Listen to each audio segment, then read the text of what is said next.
नमस्कार, online news देख रहे हैं आप और मैं हूं आपके साथ तान्या सिंह। बात करेंगे राजनीति की बड़ी खबरों के बारे में।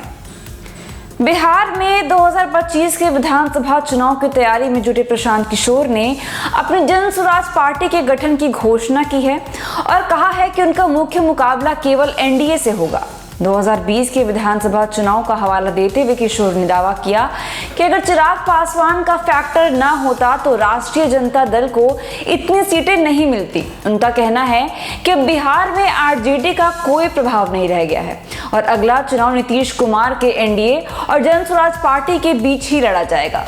चुनावी रणनीतिकार के रूप में पहचाने जाने वाले प्रशांत किशोर ने शुक्रवार को एक इंटरव्यू में कहा कि एनडीए के घटक नीतीश कुमार एक पंचर हैं और उनकी पार्टी जनता दल यूनाइटेड पहले से ही कमजोर स्थिति में है, जिसमें कुछ छोटे दलों को जोड़कर एक अस्थिर गठबंधन बनाया गया है।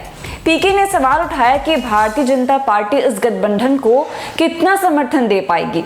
किशोर ने आरजेडी की भूमिका पर भी सवाल उठाया, यह बताते हुए कि 1995 के बाद से यह पार्टी कांग्रेस और जेडीयू की सहायक रही है। उन्होंने कहा कि 2010 के विधानसभा चुनाव में आरजेडी को केवल 22 सीटें मिली और 2015 में जेडीयू के साथ गठबंधन के दौरान भी आरजेडी को मदद मिली। 2020 के चुनाव में अगर चिराग पासवान मैदान में नहीं होते तो आरजेडी की सीटों की संख्या 30 से 32 तक ही रहती।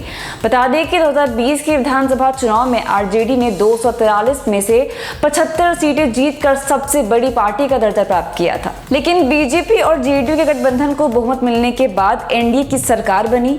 चिराग पासवान की पार्टी में आंतरिक विवादों के चलते कई सीटों पर अकेले चुनाव लड़ा गया, जिससे आरजेडी के महागठबंधन को कुछ लाभ हुआ था।